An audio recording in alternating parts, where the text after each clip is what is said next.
In today's video, I want to give you 10 tips how you can achieve better results when creating AI images. Hi, my name is Dominic, and on my channel we talk about AI images, Stable Diffusion, and of course the tool Fooocus, which I like to use the most. In the last couple of months, I created thousands of AI images for my clients on Fiverr, and during that process I learned a lot. And today I want to give you 10 tips that are based on my personal experience as an AI creator, and I'm absolutely sure they will also bring your creations to the next level if you follow them.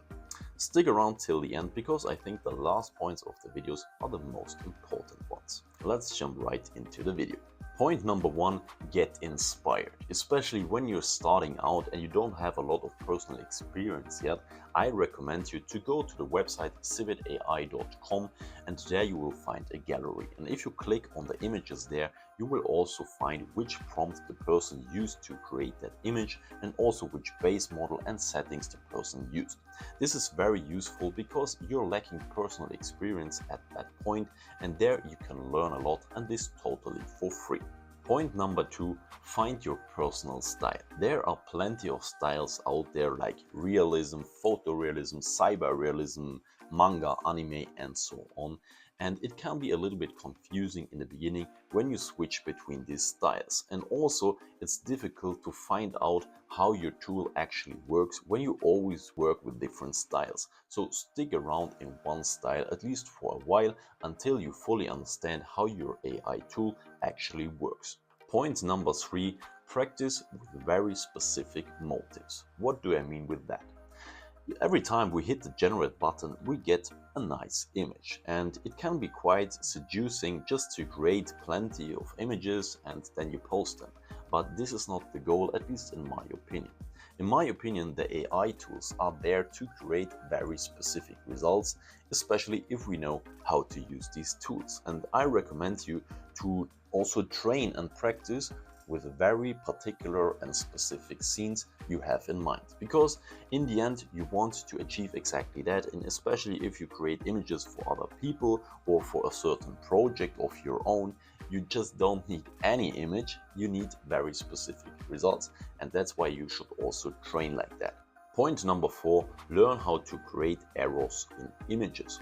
Because yes, the base models are getting better and there are less errors in the images, but you won't come around fixing errors in images. And if you don't know how to do that, you will waste a lot of actually very nice and good images just because of little incorrections in the image. So learn how to do that, and it will save you a lot of time.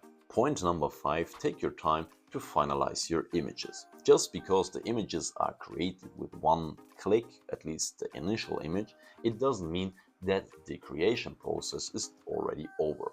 Take your time to fix little errors, to adjust the background, and also to edit some accessories and details regarding the motif you want to create.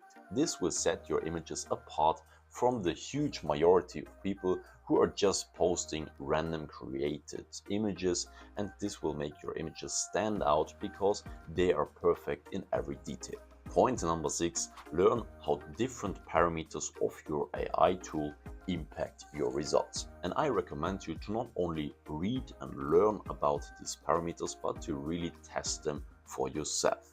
And to do that, I recommend you to work with a fixed seed number and a fixed prompt, and then always change one parameter at the time a little bit to see the exact impact.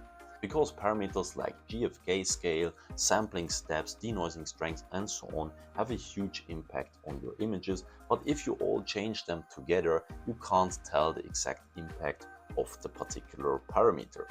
That's why I work with a fixed seed and prompt to always create the same image and then just change one parameter at a time to see exactly how that parameter is affecting my particular result.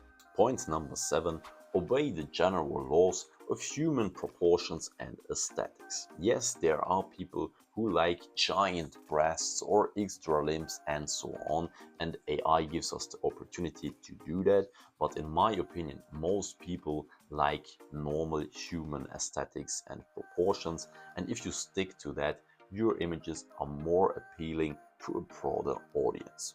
Point number 8, think of your images as compositions between something in the spotlight and something in the background. And even though the thing in the spotlight is the thing that gets the most attention and which is recognized first, people will also recognize the rest of the image, at least subconsciously. And that's why it's so important to make sure that there is a harmony between the spotlight and the background. Point number 9, know the strength and the weaknesses of the AI tool you use. For example, I used to work with a base model that created stunning results from the frontal perspective of a person, but when I wanted to create back views, it was just horrible to watch. And that's why I decided to only create frontal perspectives with that particular base model, and for the back shots I used another one. You have to know these limitations, because otherwise you will try again and again and you just won't achieve the results you want to achieve. So take that into account. And finally, point number 10, create your own library of your best prompts, your best parameter settings, and your best AI images. Because after a while, you will recognize that you're more or less always creating the same images. And AI gives us the opportunity to also integrate parts of the images we already created into our new creations. And if you have a little library where you just find perfect body parts or perfect backgrounds, perfect prompt settings and so on, this will save you a lot of time. Good, now at the end of the video I have a little extra point for you, and this 11th point is especially important for people who want to create AI images for other people on platforms like Fiverr or Upwork. Know your own skills and limitations, because otherwise it will be almost impossible for you to estimate the correct workload, and therefore your pricing will be very difficult. I want to give you a personal example.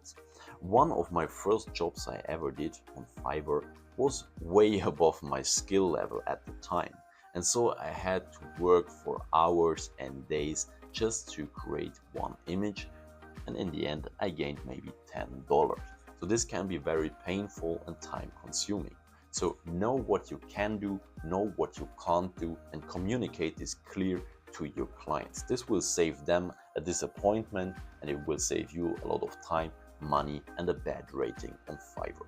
Good, that's it for the video. I hope you learned a lot and you can apply these tips for your own, and I'm always happy to read your own personal experiences down there in the comments. If you want to learn Stable Diffusion in a very fast and efficient way, I can also recommend you my video courses. They are also down there in the video description. Just have a look, they are available in English and in German language. Good, with that being said, if you liked the video, I'm always happy to receive a like or a follow or maybe a comment, and I'm even more happy if we see each other in the next video. Take care and goodbye.